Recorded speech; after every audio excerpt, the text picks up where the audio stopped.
जय जय रामकृष्ण हरी. शुभ सकाळ. 365 दिवसांच्या प्रवचन मालिकेतील आजचा दिवस 84. प्रपंच केवळ कर्तव्यकर्मण म्हणून करा. एका माणसाला विडी ओढण्याचे फार व्यसन होते. तो आजारी पडल्यावर त्याने डॉक्टरांना सांगितले, मला तुम्ही औषध दिले तरी मी विडी सोडणार नाही. त्याचा डॉक्टर फार हुशार होता. त्याने त्याला एक गोळी देऊन विडी ओढण्यापूर्वी ती तोंडात धरीत जा असे सांगितले. त्या गोळीमुळे विडीच्या तंबाखूचे विष त्याला बाधत नसे. तसे आपण प्रपंच करताना वागले पाहिजे.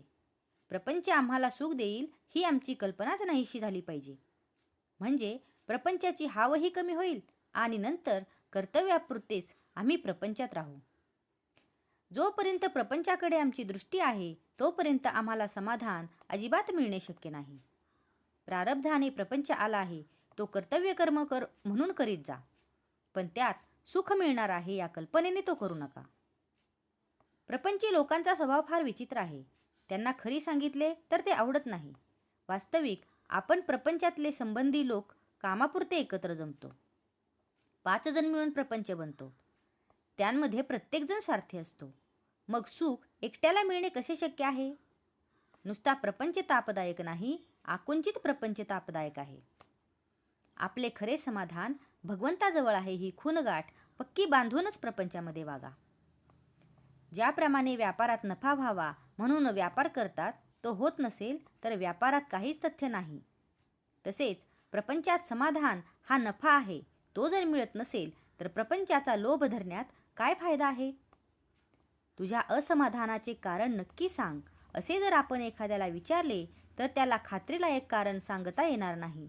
याचा अर्थ असा की तत्वदृष्ट्या समाधान व्हायला खरोखरीच कशाची जरुरी नाही. पण ही गोष्ट कुणालाच पटत नाही. आहे त्या अवस्थेमध्ये आपले समाधान टिकत नाही आणि पाहिजे ती वस्तू मिळाली तरी आपण पूर्ण सुखी होत नाही. कैदेतल्या माणसाला मी सुखी आहे असे वाटणे कधीतरी शक्य आहे का? तशी प्रपंची माणसाची अवस्था आहे.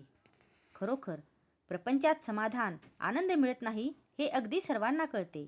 परंतु शहरातले लोक केवळ अभिमानामुळे आणि खेड्यातले लोक अज्ञानामुळे जसे वागायला पाहिजे तसे वागत नाहीत. या प्रपंचात राहून सुद्धा भगवंताचे प्रेम आणि समाधान आम्हाला कसे मिळवता येईल याचा आपण आधी विचार करायला पाहिजे. नामाच्या सहवासात राहिल्याने देहावरचे प्रेम आपोआप नष्ट होईल आणि मग देहाने मांडलेल्या प्रपंचावरचेही प्रेम कमी होईल आणि पुढे त्याला सर्वत्र परमेश्वर दिसेल.